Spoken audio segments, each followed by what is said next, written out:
खुशी उस वक्त जन्म लेती है जब माँ के हाथ का लुक़्मा, बच्चों की हंसी और दिल का सुकून एक ही शाम में इकट्ठे हो जाएं।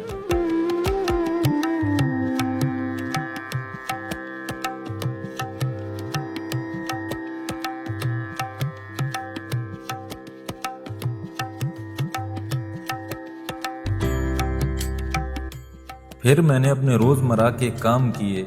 थकन तो हुई मगर दिल मुतमईन था। शाम ढलने से पहले मैंने बच्चों के साथ मैच खेला। उनके कह के दौड़ते कदम और हंसी की आवाज़ें आंगन में गूंजती रही।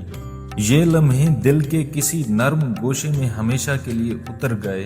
दिन बीत गया, सूरज ढलने लगा और शाम ने आसमान को तारीखी रंगों से भर दिया। इस लम्हे दिल ने कहा, खुशी बड़े घरों में नहीं होती बल्कि उस दिल में होती है जो अपने हिस्से की मेहनत, मोहब्बत और सुकून से मुतमईन हो।